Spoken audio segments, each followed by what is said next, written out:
Okay, we got some breaking news, some crazy stuff going on in the world of The Walking Dead. We have three things, I think three topics to discuss. The one story and the reason why I'm recording this as if it's like a live stream format. It's because the major story is just developing now, and that's a day ago there was some accusations made against Chris Hardwick by one of his ex-girlfriends that he abused her in their relationship. And then I guess today, just an hour ago, they started posting on news sites that they pulled him off of Comic-Con panels, Chris Hardwick, and they're going to be canceling his show. Now, I don't know if that's definite because MSN ran it, and then a couple of other websites that I'm not really sure about as far as their credibility. So, like I said, this is breaking. I do want to say before we get into the topics, for the subscribers and anyone new to the channel, this is the new microphone. I don't have all the settings tweaked. I just got the Office 90% rearranged. You guys will see it in the behind the scenes. There's a reason for that. I did move some things. You can't tell now, but in the behind the scenes, you'll get why. And we're making some upgrades on the channel. So this is the new mic. I will be listening back to see the quality and everything. And again, making some of those adjustments. But I hope it sounds good. Anyway, the first story we want to get out of the way has to do with Jon Bernthal. Now, he's the actor who played Shane on The Walking Dead in Season 1 and Season 2. And he was seen in Georgia. This article from Entertainment Weekly says he was seen around the Walking Dead Season 9 set.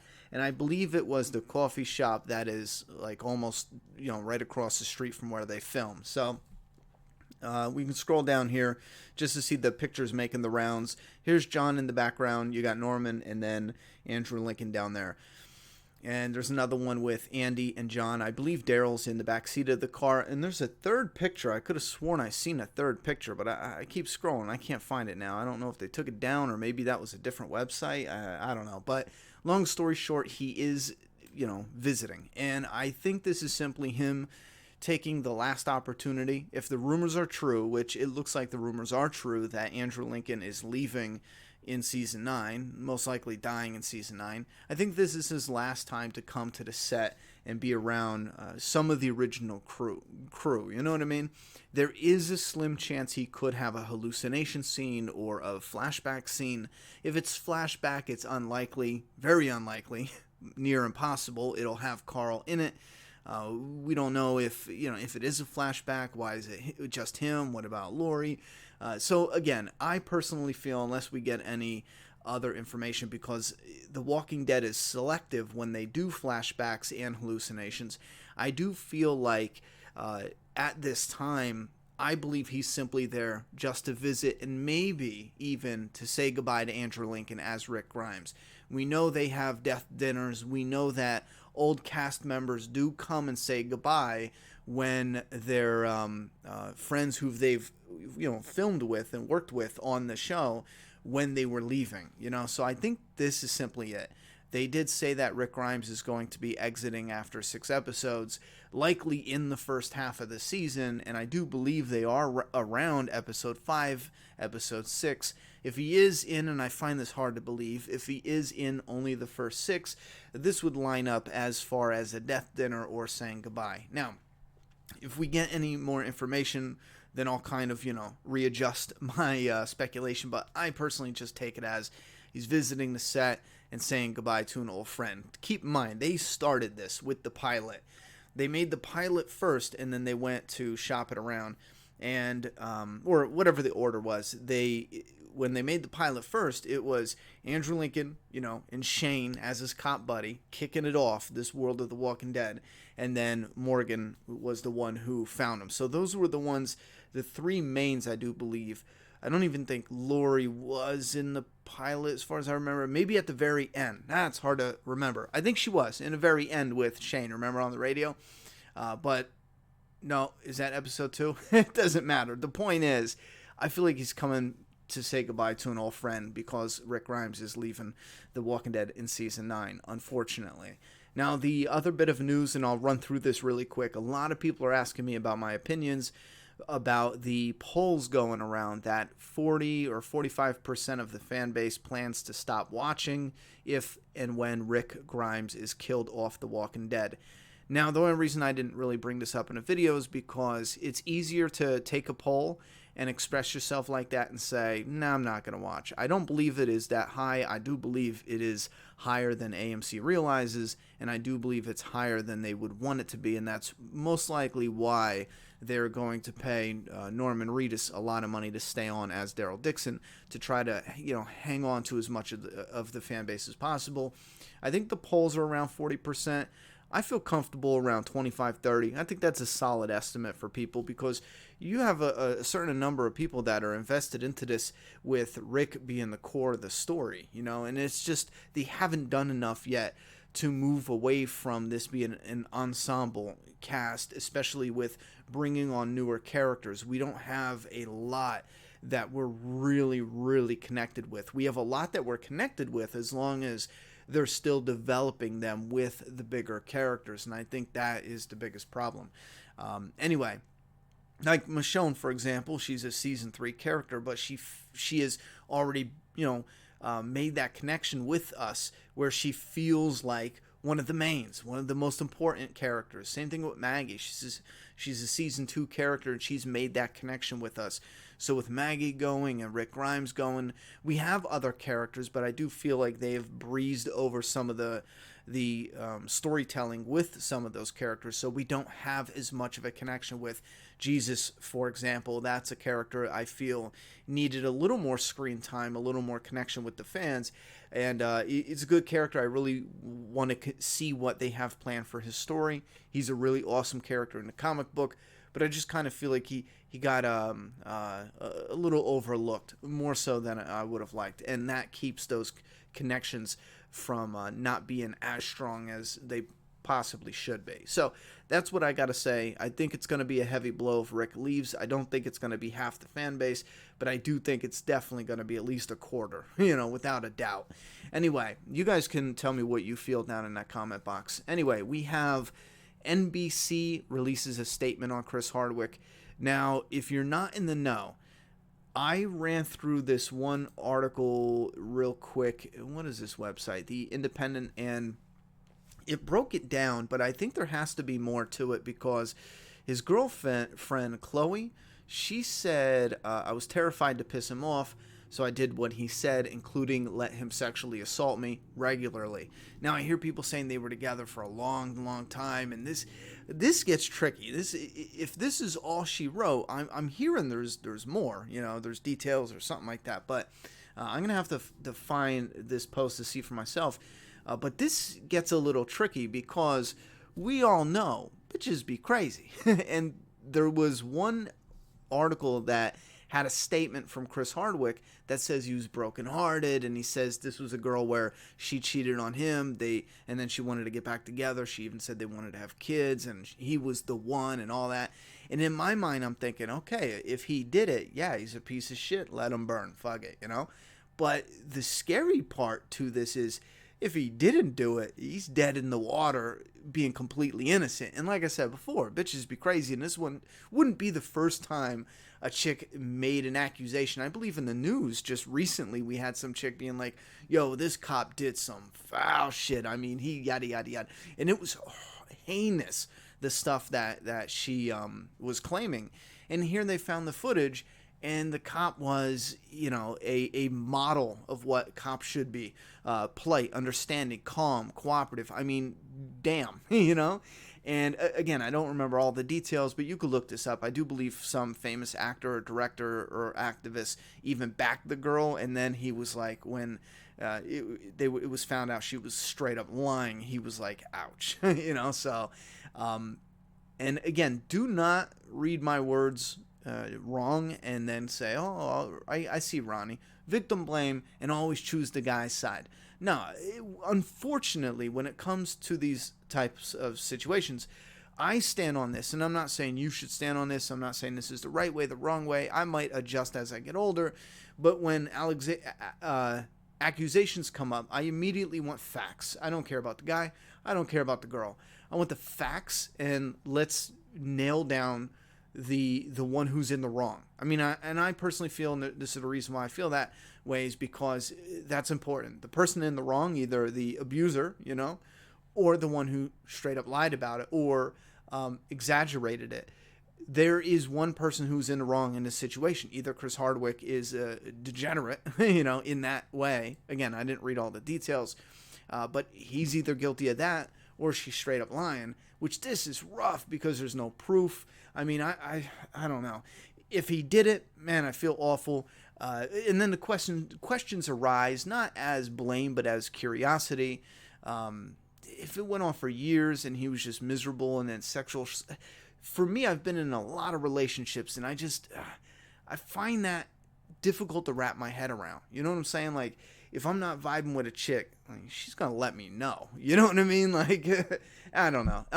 Again, I have to look into the details and everything, but as far as deadline right here, as far as the information about him being pulled out of the Comic-Con panels, I do believe this is accurate because this is showing up on more and more websites.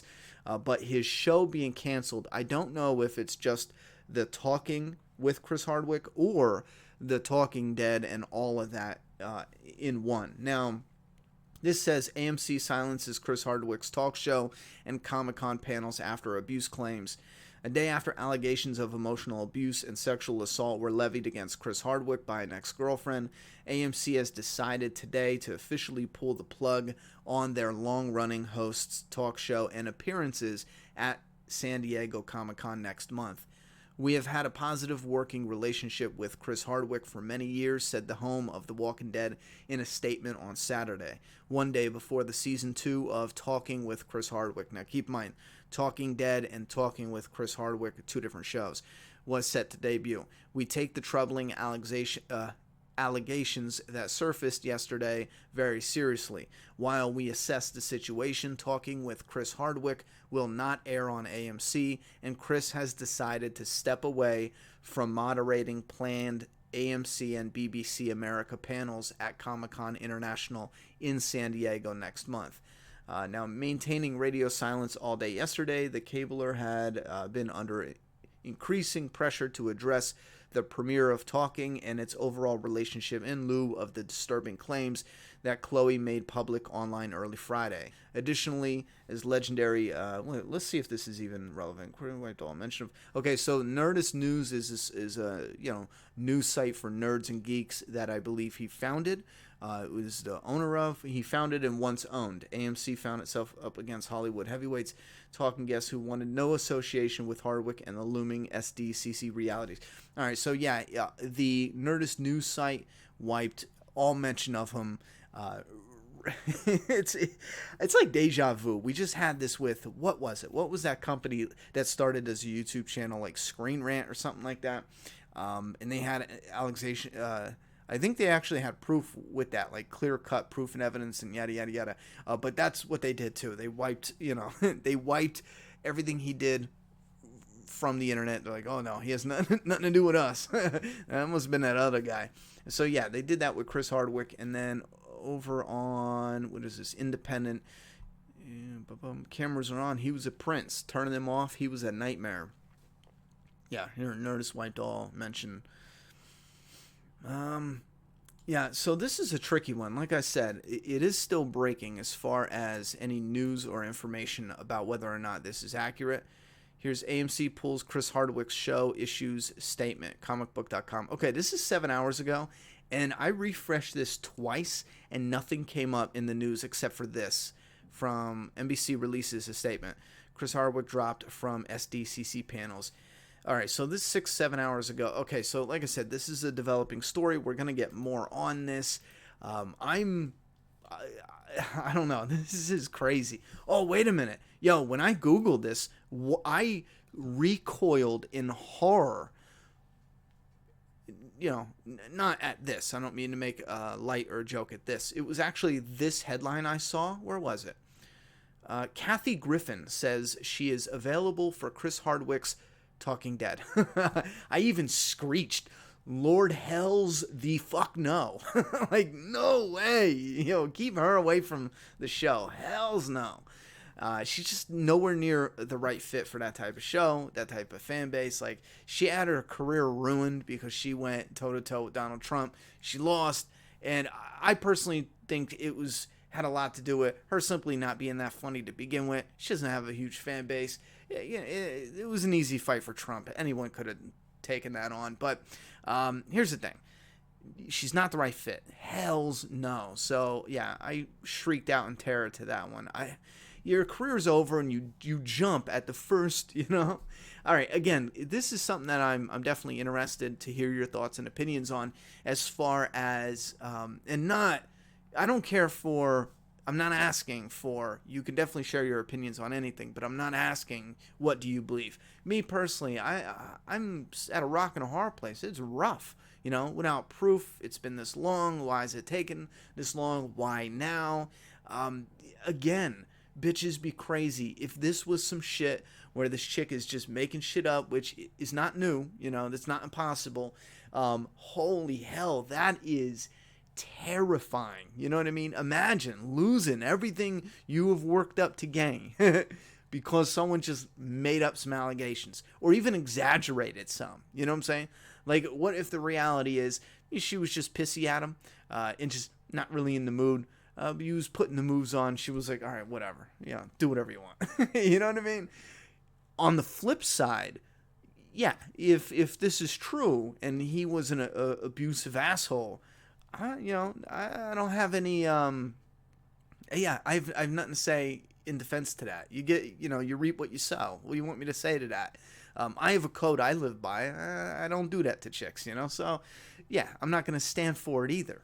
I'm not going to support someone who is involved in that. So no, I would not support him. So I understand. Yeah, pull him off of that. Kick him out of Nerdist News. Pull him off of The Talking Dead. Get rid of his show. Hell, I will go audition since what's her name? Since we're already vultures diving right in. That is a joke, by the way. There's no way in fucking hell that's even coming close to happening. Yeah, Kathy Griffin, that's her name. I feel like this is just a shit show.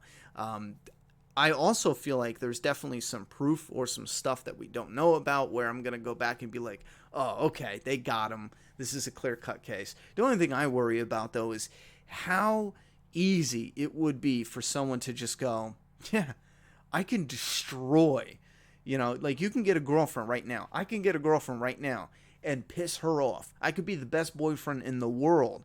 All she has to do is lie, and I am ruined. I am finished. Everyone else, every other guy on YouTube or in the entertainment industry is finished. I mean, shit. I'd be real curious to hear from his current girlfriend, though. I wonder if he treats her the same. Maybe if we start seeing her distance herself, that might be enough proof right there. Anyway, I think, and again, I don't mean to make light of it, if he's found out to be, if this is him being an asshole, he deserves everything he's got coming to him. I always kind of feel like I'm so glad I don't have to be the one to, make the call on this, because again, there's no proof, and it's like, ow, what do you do when there's no proof? It says the Talking Dead host is denying abusing ex-girlfriend. I think this is the one that he said he was heartbroken. So, yeah, I guess this is her here. I'm not sure. You guys put your thoughts and opinions down below. Like I said, I'm just glad I'm not the one who has to say whether to judge. I'll be honest, because how do you judge with no proof? It's fucking impossible. But you guys let me know what you think down in that comment box. Sorry for rambling on a little bit, but when I have to work off of the YouTube channel and then I get the chance to come back, I enjoy discussing with you guys so much. I don't want to get off. I don't want to shut up. So I'm looking forward to tomorrow night. We have a live stream, 10:30 Eastern Standard Time every Sunday night. Our own personal ghetto ass Talking Dead right here tomorrow night. I'll see you then, guys.